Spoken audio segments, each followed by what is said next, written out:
We got to get right back on the radio. One of my favorite singers of the last, I don't know, whatever. Of the last quite a while. Yeah, I would say quite a while. Let's just put it this way: Chris Cornell, one of the greatest singers. Yes. He's got one of the sickest voices ever. Yep. Ever, I say. And he writes. And he writes? Yeah. What does he write? Writes music. What's up, Jimmy? Why you got your hood on? No, what I guess, or I just dropped in the fucking the little room in there with E-Rock and Butcher. I'm glad you okay. bring it in here. Poor Liam is in there, and he had to be fucking victimized, too. Oh, shit. Walking down the hall is Chris Cornell. How cool is this? Look, that guy is just, he oozes rock and roll. Yeah, he's got rock and roll. Chris Cornell, rock star. Making his way into the studio. He's a goddamn rock star, that they call it. What is it called? A rock star. Yeah, he's a rock star. Chris Cornell, how are you, sir? There he is. Right. What's going on, bro? What's up, Chris? Hi. Hanging. It's Jimmy Norton. Do you hate Danny? Do you hate doing this stuff? No, be honest. This is my favorite thing to do. Yeah. To be on the radio? Yeah, especially in the morning live. Yeah, I'm not kidding, because you can't actually do this. You can't do this job that you do unless you're good at it. Well, this time of day with so many listeners, it does suck. You'll get fired. You're absolutely right. You know the worst part? Be funny, you know. As long as you're either smart or really funny. You can be a funny idiot. That's great. Yeah. Or you can be really smart. That works. Would you ever do radio or podcasting or any of that stuff? Not really, no. You don't want I just figured some type of compelling. Oh, my. You got to be kind of compelling in some way, whether it's funny or an asshole or whatever it is. Something, yeah. Yeah, just something. Exactly. Just be something. The hardest part of the job is getting up in the morning and coming in. Once I'm in, I'm like, all right. But when I first wake up, it's just like when I was in construction. I go like, oh, motherfucker, I can't get out of bed. This sucks. Fuck. And then you get up and you're like, okay, now I just get to hang out and talk, when does badmouth people. I remember my first day of kindergarten. Really? Like it was yesterday. And I remember, and the thing was, I remember being woken up before I wanted to be. And I remember thinking, all you guys ever want me to do is be asleep. And now you want me to get up when I don't want to. And that starts a whole life of having to do that. Exactly. And I remember it like, and I hated it. I couldn't believe it. And then they just dropped me off at this place. I don't know where it is. And there's other kids. And I didn't, and that was Dude, how odd was that? Because It's so not right. I talk all the time about how I fucking was the biggest crybaby growing up. Like, I would cry at the drop of a hat. And when I got dropped off at kindergarten, my mother dropped me off. And then I assumed she was just going to follow me into the classroom. And I sat there, like, so she walks me to the door. No, it was like this big thing. And I think she knew, because she knew my personality at the time. So the kindergarten teacher came out and met me and grabbed my hand and starts walking. And then I look and see my mother walking the other way. I was like, yeah. What?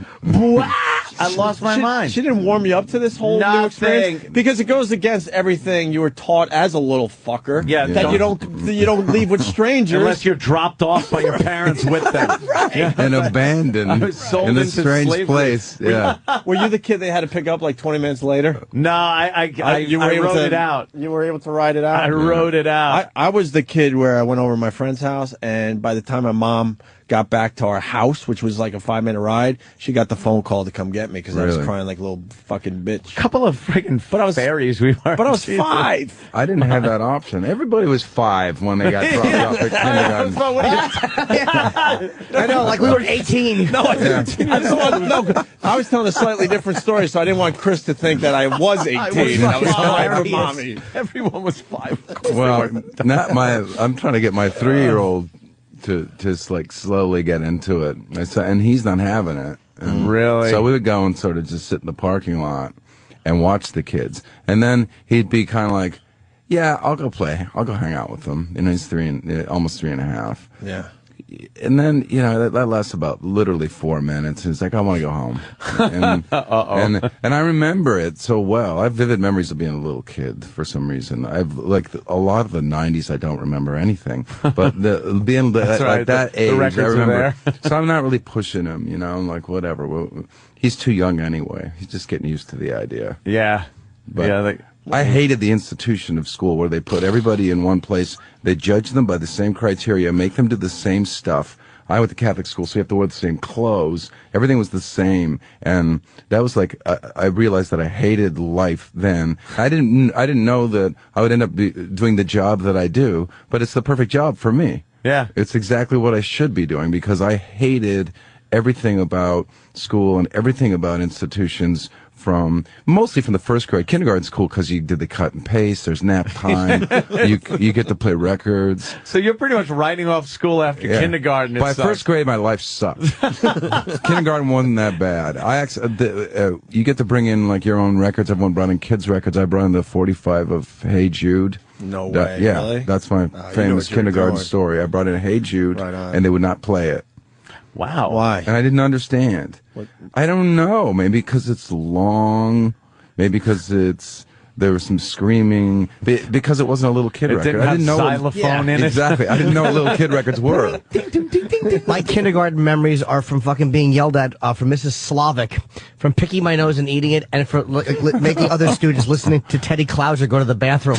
I'll be like, look, he's going to the bathroom. We don't put our ears against the bathroom door and giggle. You were a deviant even back then, man. Yeah, you were bad. That's why kids like me hated fucking school. Tortured. Did you make it all the way through the 12 years, or did you say no? My 7th grade was the last year I finished. Yeah. And then I went to 8th grade sort of a couple times. Wait, over a couple years. Can I just, how do you get away with like dropping out of school in 7th grade? Well, I went to 8th grade and didn't finish. But did your parents, were your I parents? left home, kind of, and then I tried 8th grade again the following year. And I started school a year early, so like psychologically, I could talk myself into it's not so hard on my ego. Like I'm not an idiot. I started a year early, and the second attempt at 8th grade didn't go that well. Jesus. And where were you living if you left home?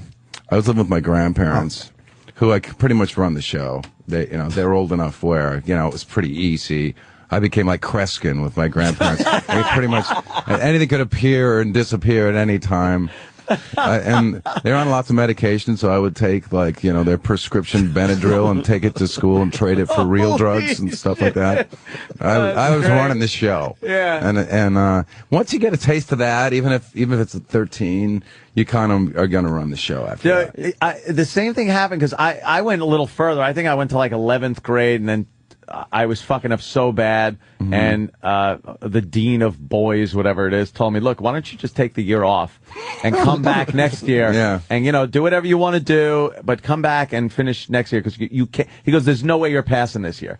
I go, okay. So I went out and I worked, and I'm making money. I had fucking money for cigarettes and a little whiskey in the Jack Daniels in the woods with my friends, on the weekends and you shit. You get a taste of that. There's and then, I went back to school, and I'm like, great, now I'm fucking broke again. I got people telling me what to do. So I just said, screw it. And once you get a job, because that happened to me. I started working full time, like I think before you're even legally supposed to. Yeah. And then I could pay for everything. I didn't have to take anybody's crap.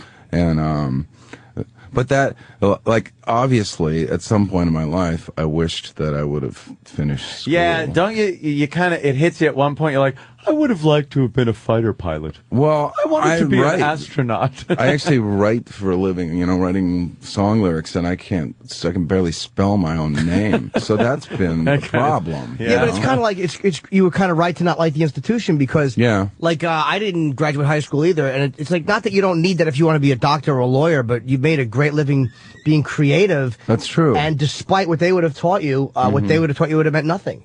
Yeah, I think there are things about it that would have been helpful. But I'm sitting on the other side of it as a successful musician, whereas I could have easily been sitting on this side of it as a non-successful musician with no education. So it's hard enough to get a job. There are a lot of like very educated people that can't get jobs now. So you don't want to be on the list of the guy that doesn't have it. No, you realize the element of luck that's involved also in getting to where you are. If you're lucky enough to do radio or be a musician that's successful and shit. Yeah, it's rare. For the most part, you're just some guy that's working a shit job because you didn't finish high school. Let me ask you this: now that you're a parent, if your kid came to you and said, "I'm dropping out," I would say, "You see that tree out in the backyard? I want you to go break off the longest, thinnest branch and bring it straight to me." You'd want him to at least try to give school a shot, right? Yeah, definitely. I mean, there are a couple of ways to look at it. One of the things is it's a little bit like you're dean of students in a way. It's sort of like they kind of make you feel like you have to graduate in the same time frame as everybody else, and you're judged by the same criteria. I think, I encourage the educational part of it, and the time frame part of it. I don't know that I would necessarily push as much. I don't think any kid really belongs 2 grades behind in school. But in terms of like going into college or getting more education, I don't think, it has to happen within a very specific amount of time. I can go to college now. Yeah, no one taught me that. Right. I didn't know that. I thought if you don't graduate high school by 18, you're going to live under a bridge for the rest of your life, and that's that. You only have one shot. Yeah, that's a great point. Yeah, but and there it's not is a true. lot of pressure on people to graduate and get right into college. Yeah. Get the whole life thing started. On the right track. And it is kind of bullshit because people they progress at different speeds. So why shove somebody into college if they're not ready for it? Exactly, and especially with the attention span part of it, because I feel like right now, at this point in my life, I could take any course and learn anything and be totally focused on it, and it's no problem. I have no distractions. I was super ADD in high school, that's why I never really finished anything. I would just find myself staring out the window and wanting to do other stuff. Yeah, and then drawing. over time, I kind of that changed.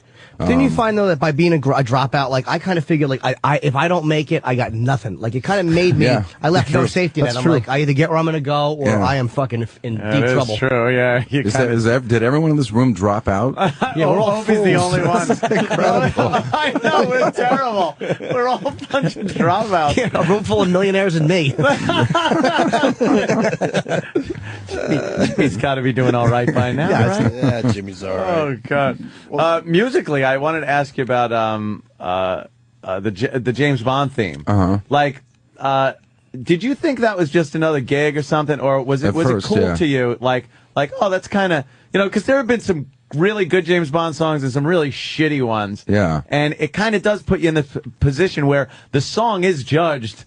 Separate from the movie. It's true. It's part of the movie. It's true. It's like, wow, if you put out a shitty Bond song, you're like Madonna. She put out one, and it was terrible, and she caught a bunch of shit for it. But I got to tell you, hers wasn't really a Bond song. And I know this the inside information. Yep. It was just it was like a song that didn't make her last record. Yeah. And so she just changed the word, put the title of the movie into the song. There's a sound to a good Bond song and it's. Right. I can't put my finger on it, but it's a fucking Bond song. Exactly. And yours was one of the best, and I'm not just kissing your ass, it was one of the best Bond songs I ever heard. I actually downloaded it and have it on my iPod as just a fucking great song. Cool. It really, it's a good song. Did you, you co-wrote it? I wrote most of it. Most of it, yeah. I actually wrote an entire one, and then I was working with David Arnold, who does the score for all the Bond films, and he'd kind of wanted me to get involved with him in writing it so that musically we could use the basic melody as a recurring theme throughout the score. Which was cool. It went through the whole movie. The melodies that I came up with, he did do that with. But I had a whole song finished and I played for him, and there are parts of it I didn't really like, and he really didn't like the same parts I didn't like, and so I thought, what, I'm gonna let this guy in and we'll do this together. And no one made me do it. I liked him. David Arnold's a brilliant guy. He's a genius musician, and we just kind of finished it together. We produced it together, played all the instruments, except of course the orchestra. We didn't. Yeah, the orchestra. We weren't running around doing that. We played the orchestra. Yeah. Oboe, right? How do you play it? Let's do this.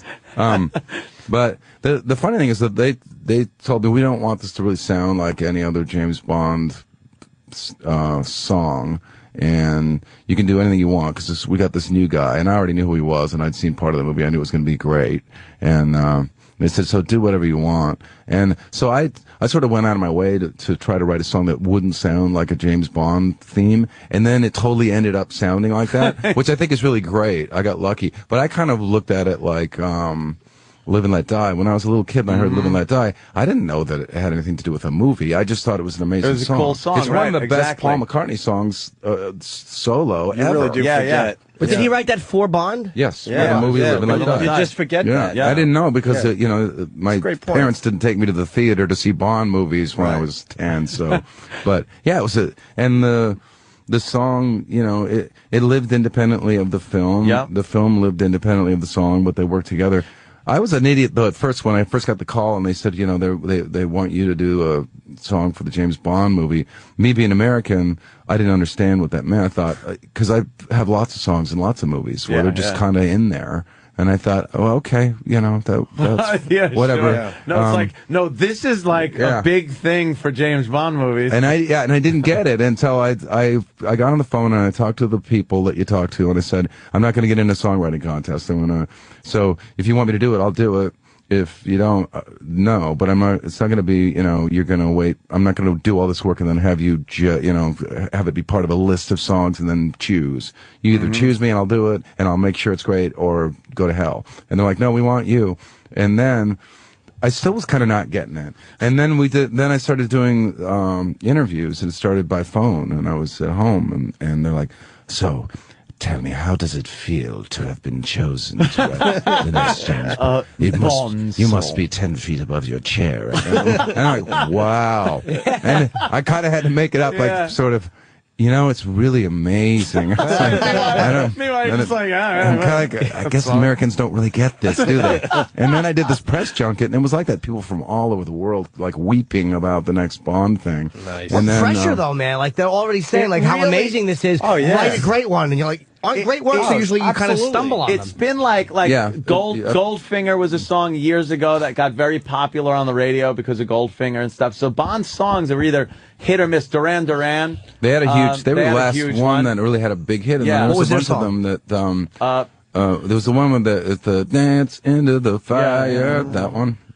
Isn't that it? Was the Spy Who Loved Me? View to a Kill. I had to get to the chorus in my head. Yeah. View to a Kill was there. They did a great job at that. Which was another really good Bond song for the time, especially. For the time, it was a big hit. And I think that was like the last one that was like a that was a big one. Hit. You know what was good with your song was the way, and you were saying it earlier. The orchestra used it throughout the entire movie, so you'd have like a mysterious part of the movie, and you'd hear the melody of that song, but done in this very moody, kind of thick, mysterious way, and then an action sequence would have part of the song on it too. So to have it run through the movie like that was very cool. And that worked out really well, and that was I hats off to David Arnold for just putting it out there because he didn't know me, and we met, and he just kind of said, I'd really like to work with you on this if you'd like. I know you don't have to, and he didn't know who I was or what I was going to be like. How'd you get picked? Like who? Someone? I think it was a few people. I think a woman named Leah Volek who does music for films. She sort of finds people for the right song and the right person to do the movie. David Arnold, I think, helped. Were they like fans that just kind of go like, a woman I named like Jody this Gerson who's been worked with a publishing company of mine for years, helped. It's their job and they're fans, and I think the main thing was Daniel Craig got me the job because they get Daniel Craig and they've got this guy. It's like, now we're going to have this new James Bond who doesn't take any shit, and he does all his own stunts and he doesn't do anything that a human being can't do, and it's based on the first Bond book, so the first book that Bond is in, so it's sort of more of a tangible story. So now we need to get like an unapologetically male singer. That was their criteria. And then my name came up.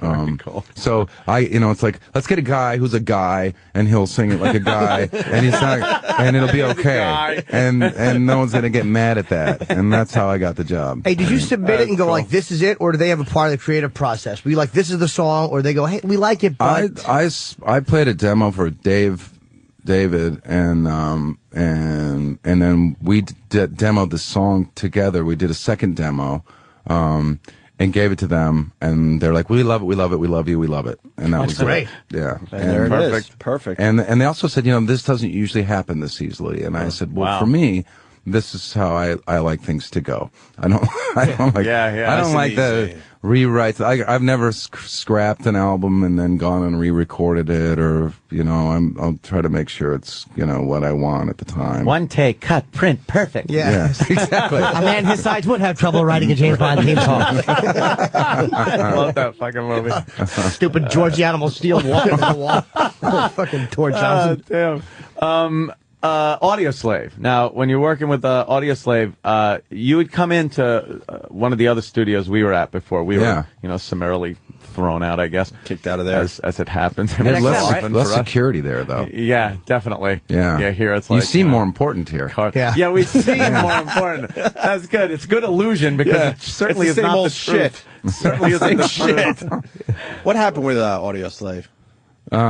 It was just time to move on. Yeah, we did. I mean, we don't have to get too crazy. We did a lot. We made 3 albums in a really short period of time. Got to play Cuba. We got to play Cuba. Our third album, I think, was kind of our best, really, in terms of, I think we finally sort of defined who we were as a band. The first couple, we were sort of, going in two different directions. That had to be rough. And well, it was great. I mean, even the first album, I love the songs. I love all the records. The third album, I think, sounds the best by far. Mm-hmm. But I also think it sort of has more of a cohesive sound in terms of the songwriting. And that was the time when, for me, I think 2 things were happening. One was there's a whole bunch of business stuff that we never really dealt with, that was really kind of tangled from the beginning because it was 2 separate entities, and it was time to deal with that. We weren't really agreeing on that stuff that much. And the other thing was that we were at a stage where musically we were going to have to sort of reinvent who we were and how we did it, like Soundgarden did, going from Bad Motorfinger to Super Unknown. Mm-hmm. By Bad Motorfinger, we had been a band for 8 or so years. It just only indie people had heard of us. So that was the first album where people really heard of us. But we had defined ourselves on that album. It was time to move on, and it was difficult, to reinvent your band and who you are and the way you write musically. And we did that. And I saw that as being something I'd done before, and thought, if I'm going to go into, if I'm going to dig that deep, I think I'd rather just sort of go back to being a solo guy. Mm-hmm. You guys had creative, artistically? It's got to be hard with a bunch of, because I know, was it too political for you or not political enough, or did that get in the way? No, we got, in the very beginning, that was an issue, and we got over that pretty quickly. Yeah, it seemed like you guys did. Because I quit. I said, fuck that. Before the first record came out. But no, Why? You didn't want it to be as political as it was? Well, I didn't want to, I have no problem with somebody deciding to make that their focus of their art, but I'm not like that. That's just not natural for me. It would be just a stupid record. I write songs like that come out. They come out when they come out, and I can't force it. It just happens or it doesn't happen. Right. There's no agenda behind it or motive, just whatever you feel creatively as an artist. Exactly. I mean, even on the newest record, it's produced by Timbaland. There are a couple songs on there that have sort of social political themes that just kind of came out because they did. But you didn't go into it going, man, I'm gonna take on the establishment, man. Yeah, and it's also, I didn't, and I'm not making any judgments here or anything either, but when you sign a record deal with Sony International, and what songs are you gonna really sing and still sort of feel like that all kind of makes sense? Yeah. You know something? I've always thought that it's like you're working for the man. Yeah, and it's who you bashing? It's a weird thing, and I've had that issue. That was a big Seattle problem. There was oh hell yeah, and it was a problem I think with Audio Slave as well, and probably a problem with Rage Against the Machine, which Morello referred to as the punk rock guilt, which is we came from the punk rock school of things, which was anti-establishment and anti-corporate. But at some point you're like thinking, here we are doing all of this. We're working our asses off, writing all these songs, making these records. We want as many people as we can to hear them. Why shouldn't we be Led Zeppelin? Why shouldn't we have as many people listen to our songs as them? There's no reason not to. Mm-hmm. And then all of a sudden, like at least four bands out of Seattle have multi-platinum success, and everyone's sort of looking at each other trying to pretend like, we're still, in the garage, and it's not the case, right, yeah. And everyone's real careful with what kind of cars they're driving, because they don't want to look. It's like, I know how much money you make, so if you're driving the Toyota, it doesn't, God, you're not fooling anybody. You're only driving but we struggled with it. Everybody struggled with it, and guilt. That's you saw it. Man. It came up a lot. Because material success or selling a lot of albums or becoming more and more famous doesn't mean that as an artist you've sold out. It just means that you've connected with a lot of people and that there's a message you're giving which a lot of people like. But so there's nothing to be ashamed of in that. It does change your outlook on things where when you spend all those years writing that first album, and now you're successful and have to come up with that second album. First of all, you could have been 15 when you started writing your first album. Yeah. And you have all this emotion and stuff, and the album's great. Now you got, a year to come up with the next one. Not even a year. I mean, back in the day, it was like, if you made an album and it took you 5 years and you got a record deal and they put it out, and suddenly it's the biggest thing since sliced bread, you got like 2 months. Yeah, put out it now do it again. Go. It's like, wait, that was my whole life. Yeah. That's why now I got to come up with a whole new life. But again, your outlook gets different, even though you want to keep thinking the way you were thinking and stuff. Just the thing of, I need a corporate name. I need to make a corporation, and I gotta sign forms from a lawyer and do that.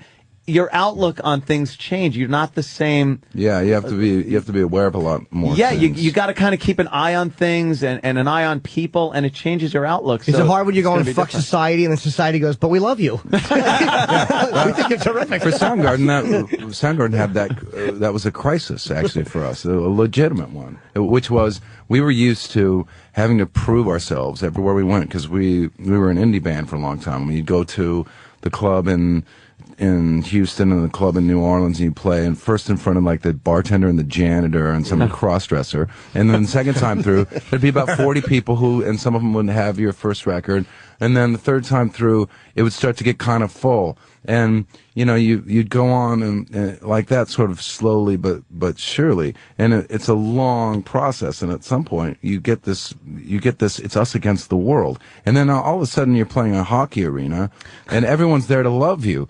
We didn't really know how to deal with that. Yeah. We were, it's like us against you kind of thing. And now it's like, now you're singing our songs and you love us. And we didn't really know how to deal with that. And we didn't know how to be who we were, how we had learned to be and share the love. Now I have, as a solo artist, I have the opposite thing. The first Audioslave show was really weird, because I remember sort of approaching Tom on stage and approaching Tim on stage, and smiling and seeing like these stern sort of looks, frowns back at me, just because they'd never done that before. I wasn't part of the program. We're not having a good time. We hate this. Like, why are you frowning? There's a private plane outside. And that changed. Like, everybody loosened up and we started to have a good time. But for me now, it's kind of like I enjoy the audience likes my songs, and it's different. Have a great time. The different thing about Soundgarden, though, was you guys never came off as a real bitter, angry, where every lyric of every song was about how establishment sucks and stuff. And it's like what you said before. If it came out that way, so when you had so many fans starting to just love the music, it didn't come off like oh fuck, these guys they're world haters and shit, and it just came off as we great never had music. a backlash of any kind. Rage is different in that every song they wrote was, wait a minute, he's pretty much singing that he wants me dead, but I love the music. I love this band. So that came across as almost hypocritical on their part, that they embraced the corporation and the money that they were making and everything, but yet on stage singing against all that. It's kind of like, all right, I get it, I enjoy it, but don't try to tell me that you're really into this, and tooth and nail, you're actually going down Rodeo with a shotgun. Well, I think that that's something that's like a monster you build, and then you have to struggle with it. Like, I know only personally know about what Tom does, and Tom does spend a large part of his life giving back. He has a thing called Axis of Justice, and he's extremely involved in helping out different people from different demographics that need help from people like him because nobody else cares. And he definitely walks the walk, and I always said that about him. But at the same time, you know, you're still having to kind of be in bed with big scary companies. You're shaking hands with certain people that you're like, ugh, I know you're a scumbag. Yeah, and you know, I guess there's a certain amount of beauty of the fact that a large part of that industry is sort of dying off, and the scumbags don't really have a place in the world anymore, at least in the music business, and which is good. Yeah, because of the downloads, right? The record companies are getting cut out a lot of digital media. Yeah, absolutely. Yeah, I think you're going to see like the resurgence of mom and pop record stores because people are always going to want CDs and LPs, and all of the big stores that put those places out of business or made them struggle are going out of business because they can't sell the volume that they need to sell in order to stay open. No, you watch these huge mega stores just all going down. Yeah. I like that point though, mom and pop stores. I don't think it's going to happen because nothing better than mom and pop stores, just walking around and going downstairs to the basement record store and checking out shit. For us, because we grew up like that, but people who haven't bought a CD, like there's 17-year-olds, I think 40% of them didn't buy a CD. For them, music is automatically just taken offline. They never hold anything. Whatsoever. Yeah, they would have no desire to do that. I gotta ask because everyone's asking. Soundgarden, would you ever get the boys back together or something? We've never really talked about doing that. So when it was done, it was done. Never know, because you never do know. Anything can happen. Yeah. Does it bother you? I'm sorry, man. I was saying, I saw the Trent Reznor Bad Mouth, and I'm like, as an artist, as a radio show, we get like, if a radio show attacks us, it's like doubly fucking aggravating. Does that happen to you? Yes. Really? I didn't know it happened.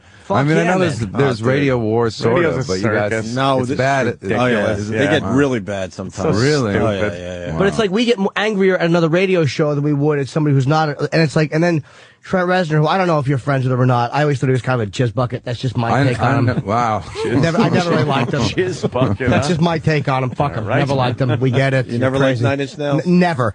But he's shitting on your new thing. It's like, for what? Yeah, I don't know. I never met him. Soundgarden we were a fan of his, especially his video, but his video and Head Like a Hole. Yeah, it's very I heard that. creepy. I love that. We hired the same guys that did that video to do the Jesus Christ Pose video, based on that. And then, that was kind of it for me as far as being a fan. But I liked that. I never met him. I never read what he said about my Timbaland record. Making a record with Timbaland, and me being me, I knew there was going to be people who were going to talk shit. That's sort of that's like a script someone wrote for you. It's kind of not fair because what Chris does a lot is you try to come up with new sounds and stuff. You're brave enough to try different things. Well, I have a lot of musical influences that can't really get completely exercised in certain formats. And like on the Timbaland album, I was like huge into late 60s, early 70s R&B, funk rock, soul music. And like, I got to do a lot of that on this album that, I'll never be able to do like that again. I was never really able to authentically do it before. And now I get to go take that out live. I'll always get to take that out live. And it's great. I love playing the songs live. They go over great live. Awesome. So for me, it's been a huge success. But like he said something that's like on Twitter, which is like you can basically put one paragraph, and so I added him so I can see what he says, and he doesn't like bring it up anymore. I think he said one little thing, and then it was sort of repeated over and over and over. Sort of just like a mental kind of I'm just going to blurt this shit out and then leave it alone. But what I do see is he does talk about Star Trek a lot. which is he's got opinions about a lot of stuff, but he talks about Star Trek a lot. Wow! And that I don't know what tale that tells, but it tells some kind of a tale. Fucking nerd. There is a group that talks about Star Trek, and maybe he gets a little preoccupied with it. And in fact, the new I see it on the cover of the magazine here. The new Star Trek movie is out. he was talking to people about that. I think everybody's happy about it. 5 stars. Yeah, 5 stars in the paper. Yeah, in the paper. You know why I don't like Trent Reznor? Because years ago I dated a girl named Liz who had a thing for him, and she goes, he's bisexual. And she said she masturbated thinking about me and him fucking. Jimmy. And it always annoyed me from then. I was like, that was it. Yeah, because she thought he was like really deep, and I was like, All right, now at least we know that why. yeah, that's why I kind of disliked him. As far you brought up the videos just before. When you look back at '90s videos, did you realize at the time that they would have such a distinct look to them? Because they do. When you look back at like Nirvana videos and 9 Inch Nail videos, your guy, it had this weird, blurry, fuzzy background edge thing and old people's faces close up, kind of. You know why? And they started using it in commercials for like neosynephrine. You know why?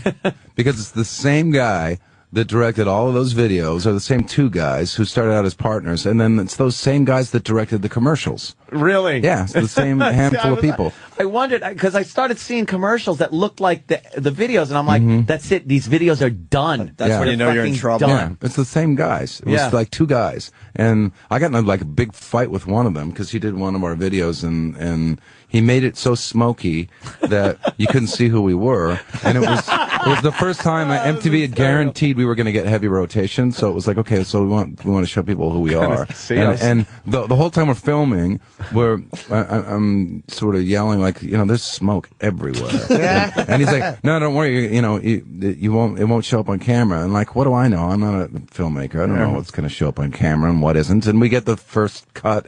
You can't see anything, It's your Spinal Tap moment. Yeah, and the same guy was doing that 17-minute long Metallica video with the old man's face. Right, the old man's face. And so he wouldn't clean up the edit, so we had to reshoot it. And then two months later, he sends us a new edit he does just to piss me off, where actually he did do it where you can't see any of the smoke and you can see all of our faces. And we never used that video, but I didn't like most of them anyway. What about Black Hole Sun, which was a very I love that video. popular one. That video is weird, really creepy if you looked at it. That video was Howard Greenlaw, and that was us like basically saying, look, we keep trying to sort of come up with all these images and these ideas, and we can't find directors who will do it right. So let's just pick a guy that has a good idea, and we're just going to show up and pretend to play like you're supposed to, and let the guy do his thing. And that's what we did with Black Hole Sun. That was cool because it was kind of the first real public display of morphing. Yeah, I think really. And I remember him telling us. Yeah, he's British, and he was like telling us when you get the final version, it's going to be weirder than this. The first one was really weird anyway. Yeah, so it didn't matter. But then the first time I saw it, and you saw someone smile, and then their mouth got really strange. I was like, what's that? This video's scaring me. Exactly. Was that before Michael Jackson's Black and White? I think I don't know. And it was different. It was like that was a morph, kind of a face-to-face change morph video. Yeah. This was a face where all of a sudden the eyes would get like distorting and disturbingly big, and the nose would twist, and the smile was weird. It all worked. It's a freaky video, man. That's really another thing that I saw in commercials. To this day, I see that video being ripped off in commercials. That same sort of like over-the-top kind of post-war perfect suburbia that gets twisted into some weird perversion. Yeah, or it's usually for some dog food commercial where the dog goes, "What?" and their eyes get really big because he's getting a sausage or something. That's saying Chris has to leave. That sucks, man. Well, I got the flu, so I got. It's all right. We all do too. Swine flu. Don't worry about it. It's the swine flu. I don't know what that means. I ate too much pork, too many club sandwiches. That's nicer than the way I got it.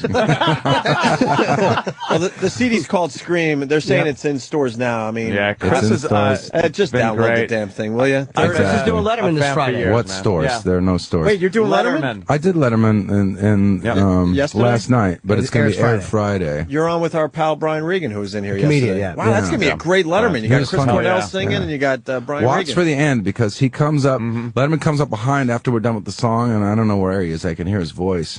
And I turn around, and I hit his hand with the headstock of my guitar, and on his knuckle, and I know what that feels like because it's obviously happened to me. Yeah. And I hit the shit out of his hand, and it's by accident. And he's really, he's a total pro. He's like, he did that thing where he kind of goes, "Ow, that kind of hurts." And you know that pause that you get when you hit your knuckle. You know it hurts, but it hasn't really kicked in yet. It's gonna hurt. He goes, "Oh, that kind of hurts." And then he goes up to address the camera, and then the pain kicked in. And I could see it. And then he looks. He kind of looked back at me over his shoulder, like, "You motherfucker! That you just really. It's my show, and you really just fucking cracked my knuckle." How funny if tonight Letterman has a cast on his hand. That would rule. He was very cool about it, but it was watch for that. I hope it shows up on camera. Well, Chris, a pleasure as always. We love when you come in. Yeah, man. I'm a huge fan of your We're all your work, huge man. fans. Definitely. I want to get into Mother Love Bone stuff, but next time. Next time, anytime you're in town, you want to promote anything or whatever, stop by definitely. I'll be here. Why don't we play some Chris Cornell off Scream? Yes. What do you want to play? Let's see. What should you I don't play? even know what we have in the master computer. What does the master computer have? Is Iraq in there shitting himself right now? It's better be in there, although a lot of people want to hear "You Know My Name" from. I love we that. talked about Watch Out. You got Watch Out. If you got Watch Out, let's play that. It's off Scream. It's Chris Cornell. Motherfucker. Third solo CD. Cool, man. We're gonna take a break.